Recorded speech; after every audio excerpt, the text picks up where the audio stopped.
Cuando un niño desaparece, no es el silencio lo que duele, es el tiempo que corre en su contra. La niña que volvió de la oscuridad, el caso Cleo Smith. El amanecer en los desiertos costeros de Australia Occidental siempre trae un sonido particular, una mezcla entre el viento seco que raspa la arena y el murmullo distante del océano. Pero aquel 16 de octubre de 2021, el amanecer no trajo sonidos. Trajo un vacío. Un hueco desgarrador que nacía en la garganta de una madre y que, en cuestión de horas, iba a expandirse hasta cubrir todo un país.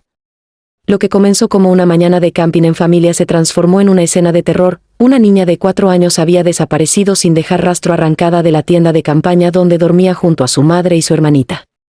Una desaparición tan improbable, tan silenciosa y tan quirúrgicamente ejecutada, que desde los primeros minutos parecía más un acto premeditado que un accidente. No hubo gritos. No hubo forcejeos. No hubo huellas claras. Solo una cremallera abierta más arriba de lo que la niña podía alcanzar por sí misma. Y en el corazón de Australia, donde las distancias se miden en horas y los errores se pagan con vidas, ese pequeño detalle marcó el inicio de una de las investigaciones más intensas, costosas y desesperadas de la historia reciente del país.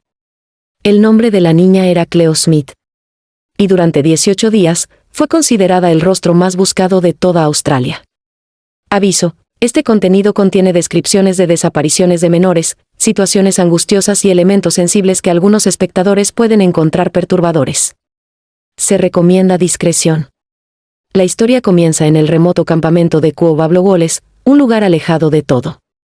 No es un sitio donde pase cualquiera. No es un sitio donde uno piensa que algo así puede ocurrir. Pero esa madrugada, mientras el viento soplaba con la indiferencia típica del desierto, la línea que separa la seguridad familiar del horror fue quebrada. La madre de Cleo despertó cerca de la 1:30 de la mañana para atender a su hija menor. En ese momento, Cleo dormía. Había sido un día normal de camping. Tendido de carpas, picnic, risas, y el cansancio que siempre acompaña a las familias cuando pasan tiempo al aire libre.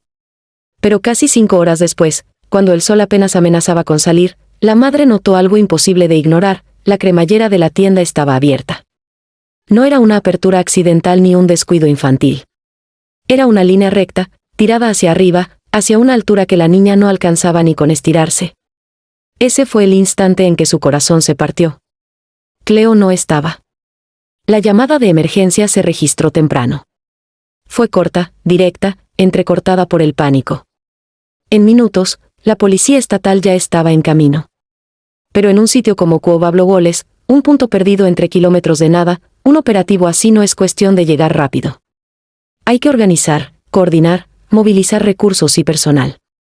Aún así, antes de que terminara la mañana, ya había un perímetro formado, drones sobrevolando, patrullas escudriñando cada senda, y voluntarios revisando palmo a palmo la arena caliente. Lo que parecía al principio un extravío infantil se volvió sospechoso demasiado rápido. La primera inquietud de los investigadores fue lógica: ¿podría una niña de 4 años haberse levantado sola, desorientada, salir de la tienda y perderse en la oscuridad? Era posible. Pero la segunda inquietud anuló la primera: ¿cómo había abierto la tienda a tanta altura? Eso no calzaba. Y en las desapariciones, cuando algo no calza, la estadística es brutal: casi siempre hay intervención humana. Se revisaron los alrededores. No había huellas pequeñas alejándose de la tienda. No había rastros de arrastre. No había señales de una caída ni de sangre. Nada. Era como si la niña hubiera sido levantada en silencio y llevada lejos sin dejar marcas. Las horas pasaron y el desierto empezó a calentarse.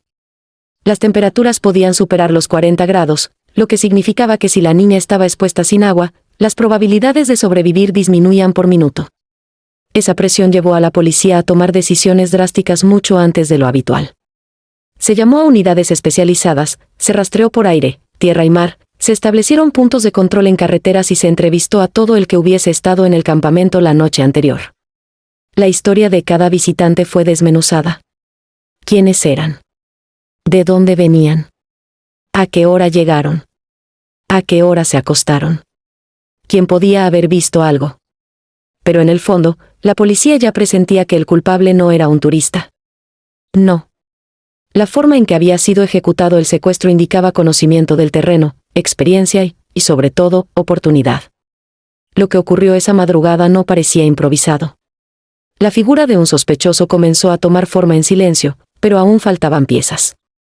Mientras tanto, las autoridades decidieron hacer algo poco usual, pedir la ayuda de toda la nación. Lo hicieron porque necesitaban ojos, oídos, cámaras, testigos, cualquier cosa que permitiera construir un hilo del que tirar. La desaparición de Cleo se convirtió en noticia nacional, luego internacional. Gente de otros países enviaba mensajes, imágenes satelitales, opiniones, pistas que muchas veces no servían, pero algunas, muy pocas, ayudaban a fortalecer la línea de tiempo. La recompensa ofrecida para quien aportara información subió rápidamente a $1 millón, cifra récord en Australia para un caso de desaparición infantil. El país quería respuestas. Y la policía también, pero parecía como si la tierra misma se hubiera tragado a la niña. La familia fue investigada con el rigor que requiere un caso así. Se revisaron antecedentes, se analizaron teléfonos, movimientos, horarios, relaciones. Y aunque es duro, en este tipo de desapariciones la estadística dicta que la explicación suele estar dentro del núcleo más cercano. Pero esta vez, no había nada que indicara que los padres tuvieran relación con el crimen. Ni motivos, ni oportunidades, ni contradicciones. Nada.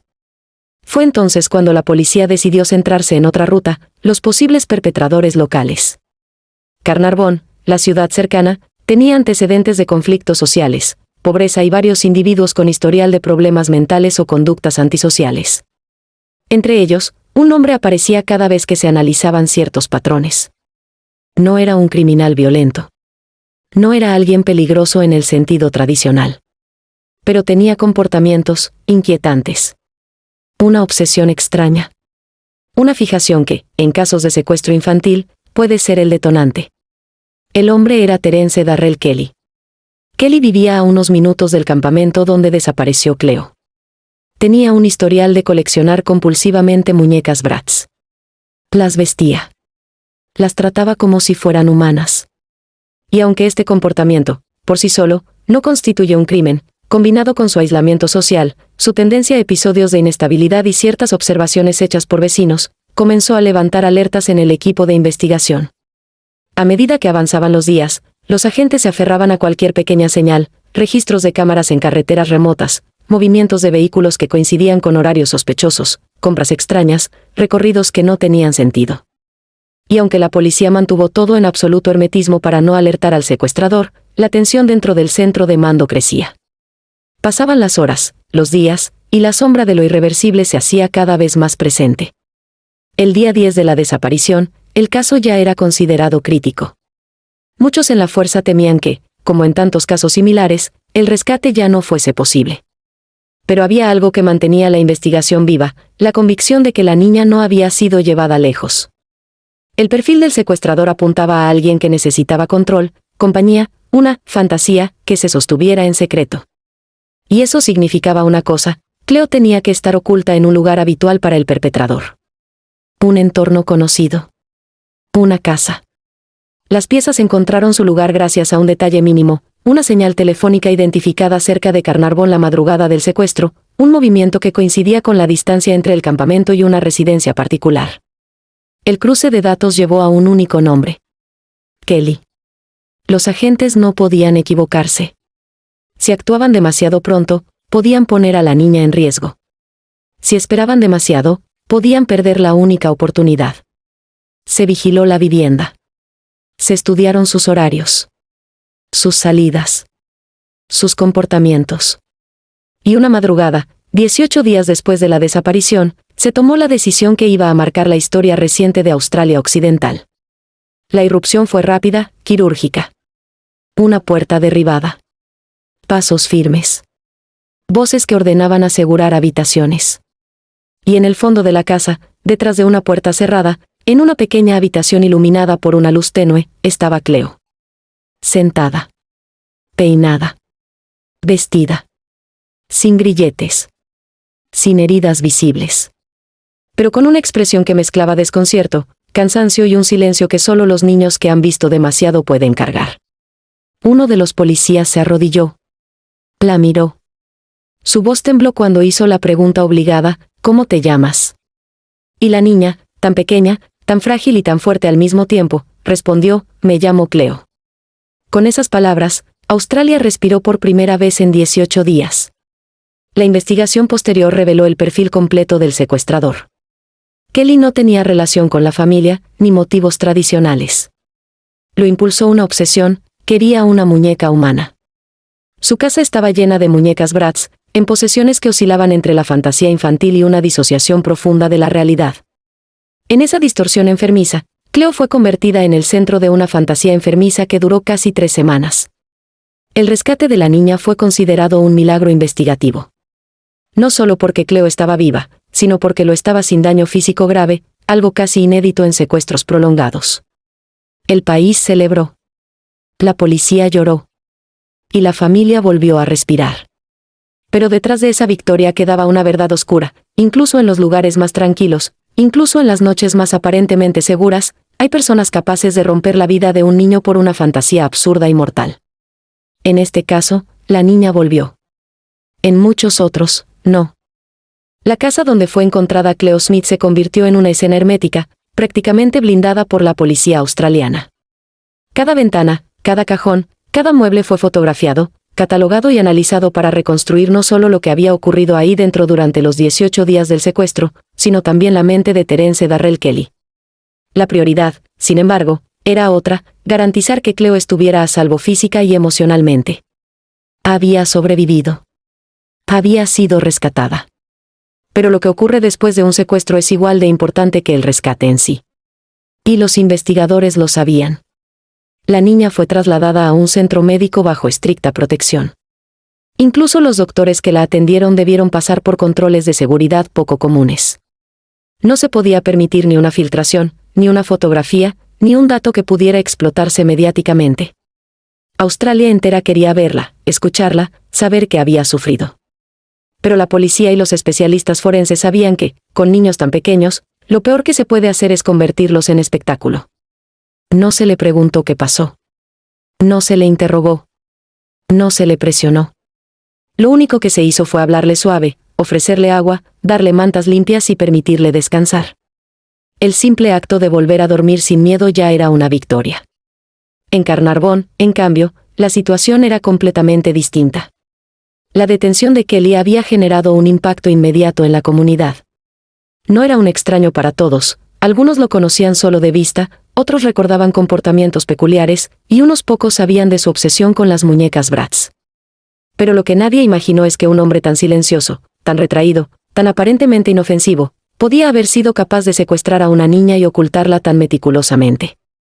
Incluso dentro del propio barracón policial donde fue trasladado tras su arresto, Kelly tuvo que ser protegido de otros detenidos. La policía lo sabía: en casos de secuestro infantil, el riesgo de represalias dentro de prisión es altísimo. Aún así, hubo incidentes. Hubo insultos. Hubo amenazas. Y por momentos se temió que no llegara vivo ni a la primera audiencia. Un detalle que los investigadores mencionaron después es que Kelly, a lo largo del proceso, nunca pareció comprender la gravedad del daño causado. Cuando hablaba, lo hacía como si lo que había hecho tuviera una lógica interna, distorsionada, pero lógica para él. Ese rasgo, para los especialistas en psicología forense, fue una pieza clave para perfilarlo. Los interrogatorios comenzaron una vez que los médicos afirmaron que podía ser entrevistado. Sin embargo, los investigadores sabían que obtener una confesión sería complejo. No se trataba de un criminal profesional, ni de alguien que quisiera negociar. Era un hombre inmerso en una fantasía. Y en su mente, Cleo no era una víctima, era una compañera, parte de un mundo imaginario que él había construido. Conforme avanzaba el proceso, se confirmaba una hipótesis que los equipos de investigación habían considerado desde el inicio: Kelly actuó solo. No había cómplices, ni redes, ni grupos organizados. Todo había surgido de su propia obsesión, alimentada durante años en silencio. La soledad y el aislamiento fueron su incubadora. Las muñecas fueron su mundo. Y Cleo se convirtió en la representación viviente de una fantasía que buscó materializar sin importar el daño irreparable que causaba. Tras el rescate, los agentes que participaron en la operación tuvieron que sentarse a reconstruir minuto a minuto cómo lograron dar con ella. Con el paso de los días, varios detalles salieron a la luz y mostraron el nivel de precisión con el que se manejó el caso. Una señal telefónica mínima detectada a la madrugada del secuestro, un vehículo visto en un horario sospechoso pero captado solo de forma parcial. Un testimonio aparentemente insignificante de un vecino que mencionó escuchar llantos ocasionales, pero que creyó que eran de un niño de la zona. Nada, por sí solo, hubiera bastado. Pero juntando cada pieza y confrontándola con los patrones de conducta conocidos en secuestradores infantiles, la figura de Kelly emergió con claridad quirúrgica. Los agentes a cargo del operativo reconocieron que, a medida que pasaban los días, el temor aumentaba. No había demandas. No había llamadas. No había pistas dejadas por el perpetrador. La mayoría de los secuestros con desenlace feliz se resuelven en las primeras 24 a 72 horas. Después de ese periodo, las probabilidades caen drásticamente. La presión psicológica dentro del centro de mando era brutal. Pero eso también los obligó a afinar cada movimiento, a no precipitarse, a no divulgar nada a la prensa que pudiera alertar al secuestrador. La estrategia del silencio fue determinante. La operación de rescate se preparó como si fuera un caso de alto riesgo táctico, equipos especiales, entradas simultáneas, contención total, vigilancia previa y un análisis profundo de la estructura de la casa para evitar errores. El margen de fracaso no existía. Ese nivel de precisión marcó la diferencia entre una tragedia y un rescate exitoso. Una vez bajo custodia, Kelly fue sometido a una evaluación psicológica. Los especialistas determinaron que no actuó motivado por violencia directa ni por intereses económicos. No hubo abuso, ni explotación, ni comercio ilegal, algo que inicialmente se temió. Su motivación fue, paradójicamente, infantilizada. Quería lo que él llamaba una muñeca real. Es perturbador, sí. Pero también explica por qué Cleo fue encontrada viva, sin daño físico grave, y por qué había sido mantenida en un entorno que él, en su mente distorsionada, creía seguro. En investigaciones de secuestros prolongados, la mente del perpetrador suele ser el mayor peligro. Cuando se rompe la fantasía o ésta es amenazada, el secuestrador puede volverse violento. Por eso, muchos agentes consideraron un milagro que la irrupción policial no provocara una reacción extrema. La irrupción fue tan rápida, tan contundente y tan inesperada para Kelly, que no tuvo ni un segundo para reaccionar. Mientras tanto, en el entorno médico, los psicólogos observaron en Cleo rasgos clásicos de un secuestro con aislamiento. Ella estaba quieta, hablaba poco, seguía instrucciones cortas, y tenía esa mirada que suele describirse como visión interna, una especie de desconexión que aparece en niños que han vivido situaciones traumáticas. Y aún así, mostraba señales de resiliencia, respondía cuando se le hablaba, comía sin resistencia, aceptaba juguetes y mostraba interés en cosas nuevas. Todo eso permitió establecer un protocolo de apoyo emocional a largo plazo para evitar futuros trastornos de estrés postraumático. La comunidad australiana expresó un alivio colectivo, pero también un cuestionamiento profundo. ¿Cómo pudo ocurrir algo así en un campamento familiar? ¿Cómo nadie vio nada? ¿Cómo un hombre sin historial de violencia pudo secuestrar a una niña en una zona abierta sin ser detectado? Las preguntas se multiplicaron y dieron paso a discusiones sobre seguridad en zonas rurales, vigilancia en campamentos, y control de individuos que muestran conductas preocupantes sin llegar aún a cometer crímenes. Varias políticas locales comenzaron a revisarse, especialmente las que tienen que ver con vigilancia en áreas turísticas, horarios de cierre, controles de acceso y sistemas de alerta temprana. En el proceso judicial, Kelly se declaró culpable del cargo de secuestro forzoso de un menor de 16 años. No hubo juicio prolongado. No hubo batalla legal extensa. Su declaración evitó que Cleo tuviera que testificar o revivir la experiencia. Eso, para la familia y para muchos en la comunidad, fue un alivio. La sentencia fue contundente, 13 años y medio de prisión, con un mínimo de tiempo obligatorio antes de poder solicitar libertad condicional. Muchos consideraron la pena insuficiente. Otros, sin embargo, entendieron la complejidad psicológica del caso. Lo cierto es que Kelly no saldrá en libertad durante mucho tiempo, y para entonces, la niña que un día fue la niña más buscada de Australia, ya será una adolescente con una vida muy distinta. A sus 4 años, Cleo sobrevivió a un evento que destruye a muchas familias. Y aunque el daño emocional existe y existirá en alguna medida, el hecho de haber sido rescatada tan pronto, de no haber sufrido abuso sexual ni físico severo, y de haber sido devuelta a su familia relativamente intacta, la coloca en un escenario de recuperación con muchas probabilidades de éxito. Australia, un país con recursos importantes en psicología infantil y rehabilitación emocional, continúa apoyándola en silencio, lejos del ojo público. Mientras tanto, dentro de la fuerza policial, el caso de Cleo Smith se convirtió en un estudio de referencia. La combinación de análisis de patrones, tecnología, rastreo geográfico, entrevistas psicológicas y lectura conductual permitió un rescate que, estadísticamente, era casi imposible. Muchos de los agentes involucrados mencionaron que este caso fue el que más marcó sus carreras. Uno de ellos afirmó que, cuando escuchó decir a la niña, "Me llamo Cleo", sintió que estaba presenciando un instante que iba a recordar hasta el último día de su vida. A lo largo de las semanas posteriores, la familia se mantuvo lejos de la exposición mediática. No hubo entrevistas inmediatas, no hubo apariciones públicas. Australia respetó ese silencio. En un mundo donde los casos de desaparición muchas veces se convierten en espectáculo, esta vez la nación optó por proteger. Sin embargo, cada nueva actualización del caso reforzaba un mensaje: la niña había vuelto, y eso era lo único que importaba. Hay casos que terminan en tragedia. Hay otros que se vuelven heridas abiertas para siempre. Pero el caso de Cleo Smith es, sin duda, una excepción luminosa dentro de un universo oscuro. No porque no haya dolor ni terror en lo ocurrido, sino porque la historia tuvo un desenlace que muy pocos secuestros pueden contar. La niña fue arrancada de su familia una noche sin luna, pero también fue devuelta por un equipo de personas que se negaron a rendirse. 18 días de angustia. 18 días que pudieron haber sido una eternidad. 18 días que terminaron con una niña en brazos de su madre. Cleo Smith fue encontrada viva. Y ese hecho, por sí solo, reescribió la narrativa de un caso que pudo haber sido una tragedia irreversible. Australia aún recuerda ese momento. La puerta derribada. La habitación iluminada. Y la voz de una niña que, con 4 palabras, devolvió esperanza a todo un país: "Me llamo Cleo". Y así cerramos esta investigación para nuestro canal. Si este contenido te impactó tanto como a nosotros, déjanos un comentario. Tu opinión es clave para crecer. Y no olvides suscribirte y dejar tu like para que podamos seguir creando contenido como este en Código de Investigación.